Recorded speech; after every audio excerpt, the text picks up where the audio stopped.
Merci d'être avec nous aujourd'hui. Bah, écoute, merci et merci à toi de me recevoir. Est-ce que tu peux un peu te présenter pour nos auditeurs qui te connaissent pas forcément?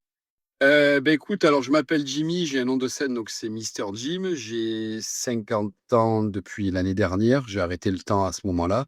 Je suis stand-upper depuis, 5 ans et ça fait 3 ans que je suis aussi organisateur de comedy club un peu partout dans la grande région sud. Et est-ce que Voilà. tu te rappelles justement de ton premier souvenir? Pourquoi tu as voulu faire du stand-up? Bah, écoute, comme beaucoup de gens, hem pendant le covid, je m'emmerdais parce que je travaillais plus, donc j'ai commencé à faire des vidéos, beaucoup de vidéos et 6 8 mois après, je me suis rendu compte qu'en fait, c'était très, impersonnel les vidéos. Alors j'en fais encore beaucoup, mais si tu veux, j'avais pas la réaction du public en direct et c'est ça qui me manquait et du coup, bah, j'ai contacté un humoriste avec qui j'avais un peu des liens, par écrit ou par vocaux et qui m'a proposé de faire ma première scène, donc en décembre 2021. Donc c'était sa première partie, en fait, c'est Anthony Joubert, pour ceux qui connaissent. C'est un humoriste, qui fait de la parodie, qui fait de la scène, qui est aussi metteur en scène, qui fait le Dîner de cons notamment, dans les la pièce de théâtre. Et par rapport à du coup ta 1re, scène, on va dire, tu étais comment? Tu te sentais stressée? Tu étais Ah, de ouf. Ouais, ouais? ouais, stressé de ouf. Je me souviens hyper excité. Je savais pas du tout à quoi m'attendre parce que, bah, c'est la première fois que je montais sur une scène et j'ai l'habitude de prendre la parole en public, hein, ça fait partie de mon métier aussi. Mais par contre, faire rire les gens, c'est autre chose. Donc j'étais hyper stressé. On m'a mis dans de super conditions donc ça s'est bien passé mais ouais, ouais, c'était hyper stressant, ouais. Tu dis que tu as l'habitude du coup de prendre la parole, dans le cadre de ton métier. À côté du métier du stand-upper, tu as un autre métier du coup de ce que j'ai pu, comprendre? C'est ça, je suis responsable de rayon dans une enseigne de bricolage. Mais avant ça, j'étais cadre dans une grande surface aussi, au Auchan pour pas les citer. Et du coup, j'ai souvent été amené à faire des formations ou à prendre la parole devant les salariés en tant qu'actionnaire. Je représentais les actionnaires, donc du coup, bah, je prenais souvent la parole en public et donc c'est pas quelque chose qui me fait peur. On va dire même, je suis assez à l'aise avec ça. Mais, j'avais pas pour, vocation de faire rire, même si je le faisais malgré moi, que c'était plus fort que moi de raconter des saucisses à chaque fois que j'ouvrais la bouche, pardon. Et c'est des amis peut-être aussi qui t'ont poussé à te mettre en scène ou c'est vraiment toi qui t'es dit: «Voilà, je m'ennuie, c'est la période covid, on peut rien faire à part être sur les écrans, je vais me lancer», Ouais, non, c'est même pas ouais, mes amis m'ont souvent dit: «Tu devrais monter sur scène», mais ça m'a jamais frappé si tu veux, ça a jamais résonné dans ma tête et c'est vraiment quand j'ai commencé à faire des vidéos que je me suis dit: «Waouh, mais en fait, j'ai envie de faire rire les gens, j'ai envie de voir leurs réactions, j'ai envie de jouer avec leurs expressions, j'ai envie d'avoir un retour en vrai quoi, de» et là, c'est fou parce que si tu veux, gamin, j'ai toujours fait rire les gens et tout, mais ça m'est jamais venu à l'idée de dire: un jour, je monterai sur scène, tu vois? Il y en a beaucoup qui vont te dire: «C'est un rêve depuis gosse». Moi, non, c'est venu, à 45 ans, quoi. et donc aujourd'hui on peut pas enfin, est-ce que tu penses qu'on peut vivre de sa passion? Ou c'est peut-être, un peu tôt? Parce que c'est vrai que c'est assez long aussi de se faire connaître dans ce milieu où il y a de plus en plus de personnes, qui veulent prendre de la lumière. Comment tu vois un peu les choses évoluer, par rapport à ta carrière justement? Ben, comme diraient beaucoup d'humoristes ou de gens dans le métier, c'est pas un sprint, c'est un marathon, en fait et c'est beaucoup, beaucoup de travail, contrairement à ce que certains pensent. C'est pas qu'un talent et le talent, ça se travaille, hein. C'est je crois Jacques Brel qui disait que le talent, ça n'existe pas, en fait, hein, et moi, comme je vois les choses, je me dis aujourd'hui, je préfère que ça reste une passion mais je n'exclus pas qu'un jour ça devienne vraiment un métier parce que je veux pas aujourd'hui que cette passion-là, elle devienne un métier, que ça devienne une contrainte et que je me dise, comme quand je vais travailler aujourd'hui, bah, il faut que j'aille bosser. Je veux que quand j'aille sur scène, je me dise: «Bah, je vais faire rire les gens». C'est waouh, le pied. Je sais que ça le sera toujours, mais tu peux pas empêcher à un moment donné de mais aujourd'hui, j'ai pas perdu espoir à mon âge de percer dans le milieu. Ça serait mentir que de dire que je rêverais pas de percer un jour, tu vois? Et je travaille pour en tout cas. Mais si je perce pas, ben moi je j'ai pas des ambitions, très hautes. Moi, si demain je fais que des salles de 300 à 500 personnes, ça me va, tu vois? Ça sera pour moi, je considère que j'aurais réussi, tu vois? Mais je veux vraiment aujourd'hui avoir un spectacle seul et jouer devant des gens, qui viennent que pour moi, quoi, ou qui me découvrent. Et tu parles également de passion, est-ce que, pour toi, tout le monde peut devenir, stand-upper, tout le monde peut devenir humoriste? Ou, voilà, c'est, on va dire, ancré en nous, il faut avoir un peu des gènes et c'est pas tout le monde, quoi, finalement, même avec le travail, qui peut devenir stand-upper? Non, non, non, déjà, il faut vraiment une volonté. J'en vois beaucoup qui démarrent et j'en vois beaucoup qui arrêtent parce que je pense que certaines fois, on doit leur donner le mauvais exemple que c'est facile en fait, alors que non. Et je le dis souvent en introduction sur scène, les artistes qui jouent avec moi, souvent, enfin souvent tout le temps, ils écrivent des textes, ils travaillent, ils s'entraînent, ils rôdent. C'est un peu comme une tactique au foot. Avant de trouver la bonne, il faut tester, se planter. Et c'est pas donné à tout le monde déjà de prendre la parole et de faire rire. Je pense que c'est l'art théâtral le plus compliqué, c'est de faire rire. Faire pleurer, après tout le reste, je dis pas que c'est facile, attention, hein. Mais faire rigoler les gens, je pense que c'est vraiment, c'est pas donné à tout le monde. Et pour répondre à ta question, non, je pense que tout le monde ne peut pas le faire. J'allais justement te demander comment on fait pour savoir, si notre sketch, il va pouvoir faire rire? Comment on s'entraîne? Comment tu rédiges un peu tes sketchs pour être sûr de pas faire un bide, finalement, une fois monté sur scène? Alors déjà, il faut savoir que le bide, ça fait partie de l'humoriste parce que l'humoriste qui va te dire, si un jour tu en as d'autres, qui te dira, moi, j'ai jamais eu de bide, tu peux arrêter l'interview et dire on va passer au suivant parce que le gars, soit il est menteur, soit il est très imbu de sa personne, ou alors il n'a jamais joué. Euh, Comment je prépare? Alors déjà, il faut savoir que c'est beaucoup d'inspiration sur ma propre vie, l'écriture. Moi, j'écris par rapport à ce que je vis, ce qui m'est arrivé, à des anecdotes. Et après, comment on limite déjà par rapport à l'expérience, c'est-à-dire que tu sais à peu près la mécanique du rire par rapport à ce que tu as pu tester déjà sur scène. C'est-à-dire que si tu as des vannes sur un thème et tu sais que ça a marché parce que tu es allé dans une certaine, par exemple, dans la comparaison, l'humour, la comparaison, ça marche bien. Si par exemple, tu as fait des tests là-dessus, tu vas essayer de réécrire de la même manière. Si tu es plutôt dans l'absurde, tu vas continuer à travailler l'absurde parce que tu sais que tu le manies bien. Voilà. Et ça, effectivement, il n'y a que en jouant qu'on se rend compte de ce qui va marcher. Et si toi, demain, tu deviens humoriste, ce que je fais moi, ça sera pas forcément ton style d'humour ou ta manière d'écrire. Et ça va pas forcément marcher, quoi. Parce qu'il faudra que tu réécrives, que tu testes ta, après, il y a des techniques, hein. Dans l'humour, il y a des techniques. Écrire des rimes de trois, écrire des loopings, enfin, il y a plein aujourd'hui de techniques pour faire rire. Et justement, en général, en moyenne, on va dire, combien de temps tu mets, pour écrire, on va dire, un sketch ou une partie, en tout cas, de tes blagues? Alors, pour écrire, j'ai envie de te dire un 5-7 minutes, c'est parce que c'est une base, après tu le fais grossir. 5-7 minutes, je pense qu'il te faut. En fait, il n'y a pas tant de délai. Mais moi, j'ai envie de te dire, je peux l'écrire en 1 heure. Mais après, en fait, tu vas le reprendre. En fait, moi, je pars du principe que quand je vais raconter, par exemple, je vais écrire un sketch, je vais commencer par. Je pars d'une anecdote, par exemple. J'écris l'anecdote sans que ça soit drôle. Et ensuite, je regarde ce que je peux faire, qu'est-ce qui est drôle dedans. Donc, je vais les tirer. Et en fait, je vais les tirer comme un élastique, en fait. Et ça casse jamais. Par contre, c'est un élastique incassable parce que en fait, je vais écrire une ramification. Donc, tu vas écrire une blague. Donc, tu vas réécrire une blague et tu vas aller en profondeur. Ou je peux aller plus loin encore. Tu pousses, jusqu'à ce que tu aies épuisé le filon de cette vanne-là, tu vois. Je dis une connerie. Moi, quand je parle de Netflix, je vais parler par exemple de ma femme qui s'endort devant la télé. J'ai commencé par dire ça. Ma première vanne, c'était ça. Ma femme s'endort devant la télé. J'ai commencé de but en blanc et en l'animant, comment elle faisait. Et après, j'ai écrit qu'elle se faisait de l'auto-spoil. Donc, elle s'endormait, elle se réveillait plus tard. Et après, j'ai continué à écrire dessus. Je pourrais encore. J'ai une autre partie que je fais pas tout le temps sur scène où je raconte la manière dont je la fais chier, par exemple, quand elle dort et que moi, à côté, je mange des M&M's, que je fais du bruit avec. En fait, c'est inépuisable, en fait.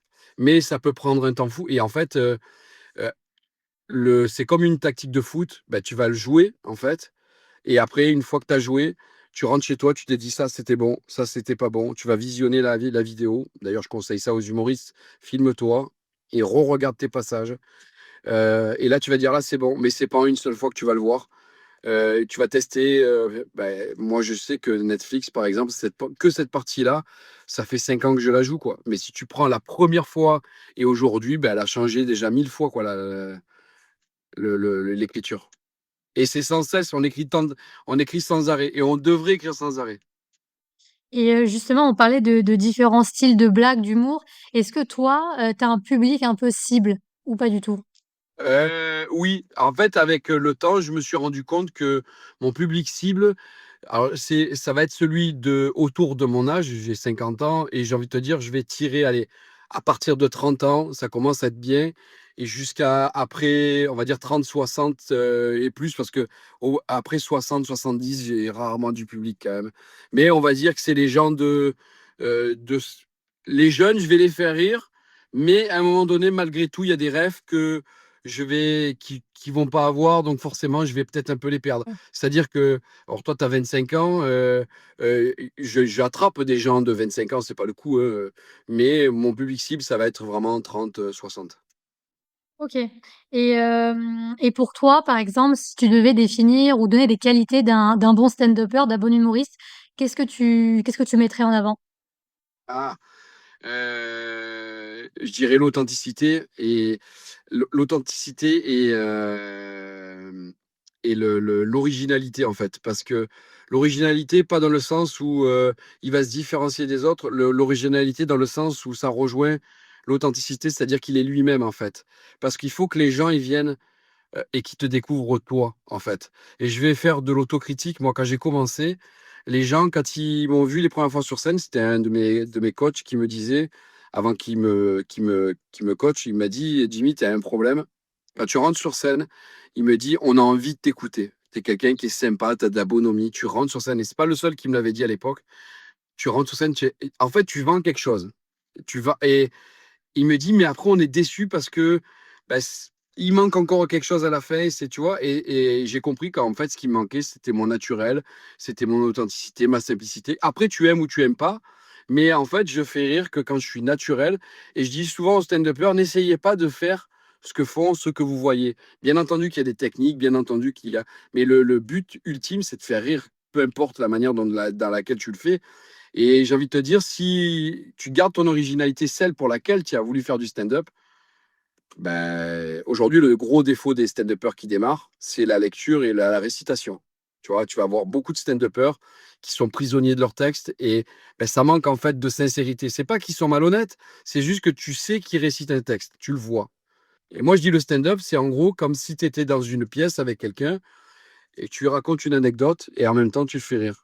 Tu vas dire, et ce qui veut toujours aussi souvent dire les gens qui viennent me voir en me disant, ah mais moi aussi je fais rire mes potes. Ça revient à ce qu'on disait tout à l'heure, tout le monde ne peut pas faire rire tout le monde. Et quand je leur dis, oui, tu fais rire tes potes. Oui. Moi sur scène, c'est jamais mes potes.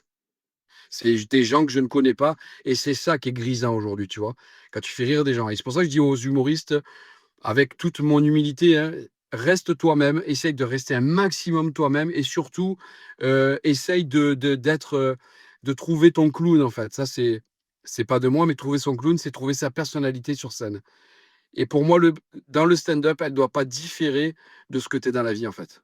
C'est juste une exagération après. Et sans copier forcément le travail d'autres humoristes, est-ce que tu as des artistes aujourd'hui qui t'inspirent justement, dans la manière de t'exprimer ou même, de raider des Oui, bien sujets? sûr. Ouais.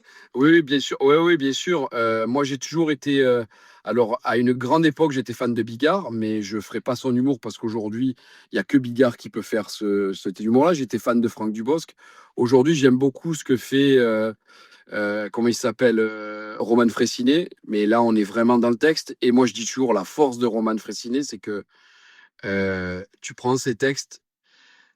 Tu le mets nature comme ça, tu rigoles. Tu mets une musique triste, tu pleures. Et ça, c'est assez incroyable. Et après, Anthony Joubert, j'ai beaucoup aimé sa manière de jouer, en fait, et sa manière très théâtrale aussi de jouer. Il est très, très fort en acting. Dans l'écriture, bon, ça lui appartient. Mais c'est vrai que dans sa manière de jouer, tout ça, je m'en suis beaucoup inspiré. Et après, j'essaye de faire du Jimmy, hein, de faire du Mister Jim, parce que c'est la meilleure façon de ne pas copier les autres, de ne pas ressembler aux autres. Aujourd'hui, il y a trop de stand-uppers qui se ressemblent parce que ils ont la même intonation, la même manière de tenir le micro aussi. Ça, Ça, c'est un truc qui m'insupporte et c'est pour ça que je dis: «Gardez votre personnalité les gars» et quand je vois une personne qui est différente je me dis: «Waouh!» Même si ça dénote, tu te dis: «Ah ouais» et ça peut ne pas me faire rire, mais je me dis: «Putain, lui, il a de la personnalité» et je sais que ça va marcher. De toute façon, il Et y a il y a pas de secret, tu vois? C'est les rires, hein, enfin, oui, voilà. Hein, on reconnaît un bon humoriste, on va dire au public, lorsqu'il rigole et cetera et justement toi tu as fait enfin à partir d'aujourd'hui, là on est en 2026, est-ce que tu sais à peu près combien tu as réalisé du coup de sketchs? Combien toi tu es monté sur scène? waouh, Environ, environ alors des sketchs, j'en ai plein, tu vois? Je dois en avoir une dizaine, mais en fait, il faudrait tout ce que je les retravaille. Je suis en train de préparer un spectacle pour la fin d'année. Mais en fait, pour la petite histoire, je me suis séparé il y a 1 an et demi, j'en parle sur scène et si tu veux après ma séparation, c'est aussi ça, tu vois? La sincérité, c'est pendant 6 8 mois, j'ai j'avais un sketch qui était porté sur mon ex-femme et la différence d'âge. J'en parle un peu dans mon sketch aujourd'hui, mais cette phrase-là, en fait, elle est suivie de toute une histoire derrière, de mon histoire avec mon ex, sur la différence d'âge et sur les quiproquos qu'il pouvait y avoir avec mon fils et le fait qu'on soit proche et qu'elle soit proche de mon fils. Donc tu vois, c'était assez drôle, mais sauf que quand je me suis séparé, j'ai arrêté de jouer parce que je pouvais pas. C'est aussi ça la sincérité, c'est de jouer quand vraiment dans l'état d'esprit on est prêt à ça. Et donc du coup, je réécris sur ma rupture que maintenant parce que j'arrive à m'en moquer aujourd'hui parce que l'idée c'est aussi de faire de l'autodérision et de se dire comment un mec de 50 ans qui a toujours vécu en couple, il vit aujourd'hui sa rupture, quoi. Il a vécu sa rupture, comment il se retrouve célibataire, comment il se remet sur le marché de la drague. Et ça, c'est très, très drôle. Donc, tout ce que j'avais fait avant, je le mets un peu de côté pour retravailler tout ça. Et après, monter sur scène entre l'orga et le jeu, je monte. Si je dis 3 ça fait 3, je vais dire 120 fois dans l'année à peu près. et parmi du coup ces 120 fois, est-ce que tu retrouves parfois du public qui revient, on va dire, quelque temps revoir tes sketchs, qui assiste de nouveau Ouais, à tes sketchs?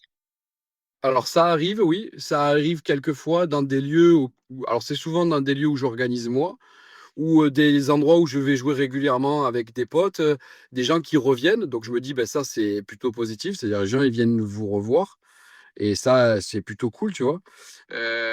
Après, j'ai des gens qui viennent me voir parce que je suis très actif sur TikTok et j'arrive à choper des gens sur TikTok qui viennent me voir, sur scène parce qu'ils m'ont vu sur TikTok et qu'ils aiment bien le personnage. Voilà. Et Et c'est là aussi où je me rends compte que ma sincérité, elle paye aussi. et comment justement tu arrives à fidéliser du coup ton public puisqu'il revient, il en redemande? Comment tu arrives justement à créer ce lien, on va dire, de d'humoriste à spectateur comme ça? Sur les réseaux. OK. Sur les réseaux parce que je suis très actif sur Instagram et TikTok. Sur Instagram, je poste des stories tous les jours.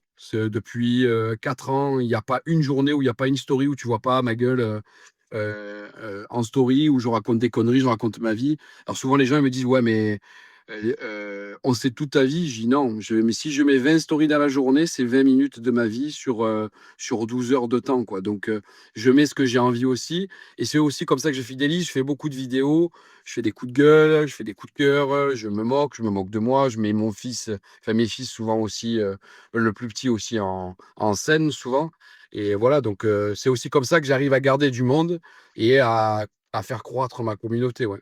Parce que ça aussi c'est important quand tu lances un spectacle et que tu es pas connu, et c'est mon cas aujourd'hui, hein, parce que j'ai pas la prétention d'être connu, mais aujourd'hui, quand tu vas faire un spectacle et les gens viennent voir un seul artiste, il faut qu'ils aient envie de venir te voir. Aujourd'hui, tu vas dans un comédie club, tu m'as vu jouer, tu t'es dit: «Ah tiens, il y a Mister Jim, ah super, je vais le revoir et tout». Tu es avec des gens qui m'ont vu aussi, qui disent: «Oh, j'avais pas trop aimé lui». Mais elles vont venir quand même parce que il y en a 5 autres, tu vois? Donc c'est pas grave. Dire: «Bon, c'est pas grave, il est là, c'est pas grave, mais j'ai préféré les autres, mais j'en préfère d'autres». Un comédie club, tu vas y voir 5 6 artistes, c'est aussi ça qui est bien dans un comédie club. Par contre, un spectacle d'un seul humoriste, si tu es venu avec des gens qui ont pas été fous, de ce que j'ai fait, ils viendront jamais me voir en spectacle. Mais c'est pas grave aussi, hein, c'est aussi ça d'accepter et ça, c'est aussi le point fort d'un bon humoriste, c'est d'accepter de pas plaire à tout le monde. Et quand tu as compris ça et moi ça au début je l'ai pas compris, tu vois? Moi en gros, je suis monté sur scène pour dire: «Je vais plaire à tout le monde, en fait. Je veux que tout le monde m'aime, en fait». Alors que c'est pas du tout, ce qu'il faut, faire, quoi. Pas du tout. Et on parlait aussi d'organisation. Moi, j'avais pu assister à justement une comedy club que tu avais, donc j'imagine organisé, managé, au VNB, à Cannes. Comment justement tu arrives à trouver des partenaires, à créer donc cette ambiance aussi de soirée? Est-ce que c'est toi qui vas vers les prestataires? Comment ça s'articule? Ben, c'est les 2. Alors aujourd'hui, c'est moi qui démarchais. Il y a 3 ans quand j'ai commencé. Aujourd'hui, il y a beaucoup de lieux qui viennent me voir. Les VNB aujourd'hui, si tu veux, ils viennent me voir naturellement parce que dans toute la région, c'est moi qui organise tous les comédie clubs là-bas. J'ai pas de partenariat spécifique avec eux parce que je sais qu'en France, il y a d'autres, organisateurs. Mais souvent, c'est les lieux qui me contactent aujourd'hui. Je démarche plus beaucoup moi. Parce que je me concentre aussi sur mon spectacle, mais c'est eux qui me démarchent pour me dire: «Ouais, ouais». Et puis c'est une habitude aussi, tu sais? Aujourd'hui, il y a une pérennité dans certains comédie clubs, comme à Cannes, on en avait fait une l'année dernière en octobre et ben, on en a fait une au mois de d'avril, une en mai et puis du coup, ben, comme ça se passe bien, ben, elle va en refaire une au mois de juin, et cetera, parce qu'on arrive à pérenniser. Les lieux comprennent aussi les enjeux du stand-up et les conditions qu'il faut mettre pour faire jouer et pour que ça se passe dans de bonnes conditions. Moi, quand ça se passe pas dans de bonnes conditions, j'arrête. Tu vois, je me dis le lieu il est pas propice, voilà. Et en général, je fais beaucoup de pubs sur les réseaux. C'est comme ça qu'on me contacte après. Généralement, tu repères les lieux, comment ça se passe? Il y a un travail Ouais, aussi en amont, tu rencontres ah les oui, tout à fait, les ouais. Quand on m'appelle, alors les VNB aujourd'hui, je les connais tous, donc je leur demande une vidéo du lieu, ça suffit. Mais quand c'est un lieu que je ne connais pas du tout, je leur dis, je viens, on voit, on regarde à peu près comment on peut disposer la salle. Donc je me déplace, peu importe où c'est, je me déplace, je regarde le lieu. Et je vois aussi en même temps si le patron, il est prêt à faire pas des concessions, mais à faire en sorte que les conditions soient établies pour qu'on puisse jouer. Si je vois que le gars, il me dit: «Ah ouais, mais non, ça je touche pas. Ah oui, mais non, là, on va servir pendant que les gens y jouent». Moi, je dis: «Bon, ben, OK, on fait pas, quoi, c'est pas grave, hein». Mais oui, oui, il y a un gros travail de préparation. Après, il y a une sélection aussi des artistes. Moi, dès que j'ai la date, j'ai un groupe de, presque 200 stand-uppers, marseillais, cannois, enfin, j'ai toute la grande région sud et je mets des dates où je les appelle, je les contacte selon le comédie club, ils se positionnent et après je choisis. Je J'allais fais une te demander sélection. justement, comment tu choisis du coup Ouais. les humoristes qui viennent se produire? Tu les connais peut-être pas tous forcément, comment tu réalises un peu ce casting? Comment tu peux te dire: «Bah, voilà, celui-ci, ce soir-là, il va faire l'affaire, ça va pouvoir, avoir une bonne ambiance, ça va bien se passer»? Alors déjà, je vois par rapport au lieu, quand j'ai des nouveaux humoristes qui me contactent, ça arrive tous les jours, je leur demande des vidéos. Comme je leur dis, je dis: «Je suis pas juge moi, juste je veux voir dans l'univers dans lequel vous vous positionnez», mais ça me permet de vérifier aussi si la personne elle bosse, si c'est pas juste un comique qui vient et au début, je pouvais passer outre et dire: «Ouais, ben viens jouer, c'est pas grave, viens jouer 5 minutes et tout». Là, aujourd'hui, je demande une vidéo parce que je veux que ça soit sérieux, parce que les prestataires aujourd'hui me demandent des choses sérieuses, et même si je fais jouer des débutants de temps en temps, je veux quand même avoir l'œil sur ce qu'ils font pour être sûr de ne pas faire jouer des clampins et puis même eux, les mettre dans des conditions. Et après, je choisis, j'essaie d'équilibrer entre des intermédiaires, des expérimentés. Faut savoir que les artistes, quand ils viennent jouer, ils sont pas payés. Donc, attirer des stand-uppers expérimentés, ben, soit je vais mettre un billet en disant bah, tiens, viens, comme ça tu me remontes un peu le line-up. Et les gens vont venir aussi pour lui ou pour elle. Ça aussi, je peux le faire des fois. Mais la plupart du temps, c'est sur casting. Et puis moi, je choisis pour avoir des line-up qui soient équilibrés. Et, essayer de faire jouer aussi un maximum de parité, ce qui est pas toujours facile parce qu'il y a quand même plus d'hommes que de femmes, mais il y a quand même, de plus en plus de femmes qui sont dans le stand-up et on arrive à quand même, mixer. On peut dire finalement que les lieux, comme ça, ils ont tout intérêt à vous avoir parce que du coup, vous dites que enfin, tu dis pardon, que les humoristes, ils viennent «bénévolement» entre guillemets et c'est vous en fait qui organisez un peu la soirée, qui enfin voilà, qui Exactement. mettez l'ambiance et peut-être grâce à vous aussi, ils arrivent à avoir des personnes qui vont venir, consommer sur place, donc c'est aussi un partenariat win-win. Mais vous, qu'est-ce que ça vous Exactement. apporte, à part la visibilité Ben moi finalement? moi je touche quand même un cachet, il faut le dire, il y a un commerce quand même OK. derrière, hein, aussi, il y a un commerce derrière. Moi aujourd'hui, on va pas dire que je gagne des cents et des mille, hein. Mais par contre, eux, l'intérêt, c'est de proposer une nouvelle activité dans leur lieu et de faire venir des nouveaux clients. de les faire consommer, bien sûr, mais l'intérêt aussi dans beaucoup de lieux, c'est là aussi où ça peut être intelligent et comme tu dis win-win, c'est de faire venir des nouveaux clients qu'ils avaient pas l'habitude d'avoir et c'est souvent le cas d'ailleurs dans les VNB, c'est qu'ils ont une belle clientèle, mais si tu prends la clientèle, par exemple, qui vient la veille pour le quiz, ben, le lendemain pour le stand-up, ils vont pas forcément venir et moi, j'ai beaucoup de lieux qui ont arrêté parce qu'ils me disent: «Ben, au final, j'ai pas de nouveaux clients, c'est les mêmes qui viennent, ils consomment pas plus que ça et le ratio, il est pas ouf, quoi. Voilà. Et puis après, tu sais que c'est des gens, ils ont pas forcément envie de s'investir dans le stand-up, mais ils sont plus gagnants, eux, que nous, quand même. Après, moi, ce que j'apporte quand même aux humoristes qui viennent jouer chez moi, ben, c'est de la visibilité et c'est un terrain de jeu qui est pas forcément simple. Tu l'as vu à Cannes, de temps en temps, il y a un peu de bruit. C'est pas des lieux de stand-up à la base, hein. Un lieu de stand-up, c'était un comedy club, c'était une salle fermée, avec une scène, avec des chaises, de la lumière noire, des spots sur scène. J'en organise aussi comme ça. Mais dans un bar, dans un restaurant, ça sera jamais un lieu de stand-up. Aujourd'hui, on adapte. Et c'est pour ça que je fais jouer aussi souvent des débutants, souvent des intermédiaires. Mais après, j'ai des stand-uppers très connus qui viennent jouer chez moi quand même, malgré tout. S'il y a du cachet ou s'ils sont pas loin parce que le lendemain, ils ont un spectacle, ils m'appellent et me disent: Jim, je peux venir, je fais 5 minutes. Et moi, je les fais jouer. Moi, c'est là aussi, c'est donnant-donnant, quoi, tu vois. Et tu parles également de tes enfants. Si un jour, il y a justement un de tes enfants qui te dit qu'il aimerait se lancer sur scène, qu'est-ce que tu lui dirais? Comment tu réagirais? Ah bah, je lui dirais banco. Moi, c'est mon rêve qu'il y en ait des. Je pense que le petit va le faire. Mais moi, c'est mon rêve qu'il y en ait un qui me dise papa, je veux monter sur scène. Et je pense que le danger, ça serait que finalement, je bascule et que je me mette plus sur son dos à lui que sur le mien et que je travaille avec lui pour l'aider, le faire jouer. Mais bon, ça serait. Franchement, ça serait que du bonheur. Ah ouais, je rêverais de ça, ouais, franchement. Et qu'est-ce qu'on peut te souhaiter du coup pour la suite? Est-ce que tu as des projets? Est-ce que tu Ouais, ben, les projets, je travaille avec quelques mairies sur des projets de comédie club en extérieur, des concours de jeunes talents aussi, ça me plaît. Et puis oui, le vrai souhait, s'il y avait quelque chose à me souhaiter, c'est de finir d'écrire mon spectacle pour fin d'année pour que je le lance en début d'année prochaine. 2027, Mister Jim sur scène, quoi, tout seul.